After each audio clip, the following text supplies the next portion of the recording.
Hi, it's Dr. Liz. I wanted to share with you a video that I haven't done yet since losing Michael in November of 2024. He got sick in September and died 8 weeks later. Quick, really quick. He did not want to hang around. He never missed a day of work for being sick. Being sick was not his MO. He moved through it quickly. As you can see, obviously, it's had a huge impact on me emotionally. Not to mention, in my whole life, I really had a partner.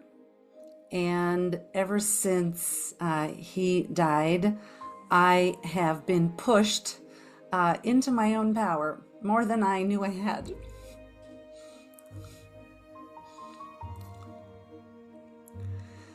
I'm a pretty strong person. Most people who know me know that. And still, nothing could have ever prepared me. Some of you know my family's from Argentina. Everybody that mattered to me that I had lost up to that point was thousands of miles away. Also, you know my background. I'm an OBGYN doctor. I had never even seen anybody that sick. It was really something. And so it really pushed me into a whole new place. And that's not to mention the actual details of life that I had to do that Michael took care of. He did a lot. And so I found myself in the place of many widows having to learn all about things, details. He helped me from a business standpoint, a personal standpoint. He just helped me in every way. So it's really been a huge adjustment. The grief that I have felt, I've done a lot of work since then. That's why I can even talk about it to the degree that I can talk about it. A lot of grief work. He had hospice care at the end, and hospice reached out to me a few weeks later after he passed and invited me to participate in a program which was really amazing, based on a book called The Grief Recovery Handbook, which was really an amazing method, which I'll share more about in the future. It made a huge difference for me in terms of being able to work through my grief, process what I had to process, which doesn't mean not missing the person anymore. It doesn't mean never feeling sad. It doesn't mean any of that. But it means working through it so that I can move forward in my life, which is what I know Michael would want me to do. So, sorry, Mom. My mother's gonna other people cry, she cries. Okay. Let's see. So another process that I did with a very gifted and dear friend of mine who does somatic kind of healing work. She did an incredible session with me. So the grief program was February, March. And then in April, she did a session with me, which was absolutely life-changing as well. And what we did in that work is we made huge steps forward in getting the grief out of my body. All right, I was carrying it in my body to a great degree. And I do believe that's how people end up getting dis-ease, getting sick with illnesses. I think that's a huge component. So I'm really grateful, and I'll share more about her with you also in the future. So all of that work has been huge in allowing me to step into this new chapter.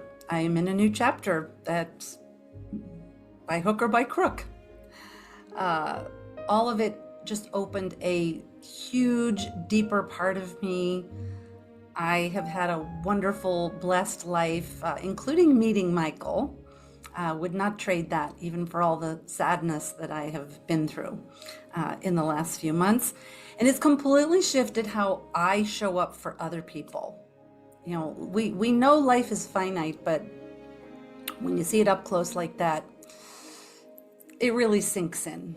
All right. And so that has really shifted how I am there for my friends, my family, the patients that I work with, really everyone that I encounter. It's definitely been the most difficult thing I have ever been through. I just mentioned a moment ago that I've really had an amazing life up to now, and I plan on that continuing. However, nothing as difficult as this had I gone through before. And so the degree to the difficulty, you know, they say the only way out is through. And that's absolutely the case. And so matching the difficulty of what I went through is what I now feel is opening up for me, that I am here to share with others. I'm so grateful to my community, especially in Foster City, California, as well as my friends in Reno and my family who came in from Boston and Southern California and probably other places I'm forgetting about. We just had, you know, in the last few days of Michael's life, when I took us from Reno back to the Bay Area, my friends organized the meal train to feed all of us. At that point, Michael really couldn't eat, but the rest of us couldn't function and cook either, and it was absolutely essential. And so the email went out, and the whole schedule filled up within 2 hours. I had people calling me, wait, I want to make you my special soup. I'm like, make the soup, bring the soup. So it was really tremendous, and I could have, of course, never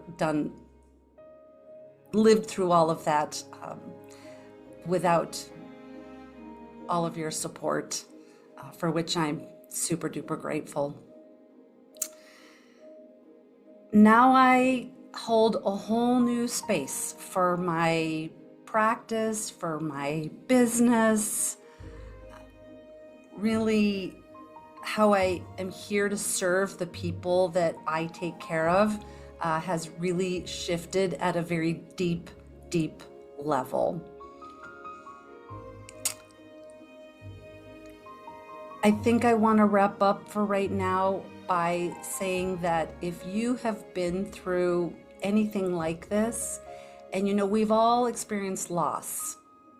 We all experience loss, whether you had a relationship end or you moved out of a home that was really your home into a new place. So many things, not just huge life-changing losses like what I went through with Michael count as loss. A lot of things count for that. And I'm really looking forward to stepping into a whole new way of looking at loss and grief and emotion in a way that I can really be of service to people and to you. So if you have been through anything like this, just know that you now have someone to walk with you.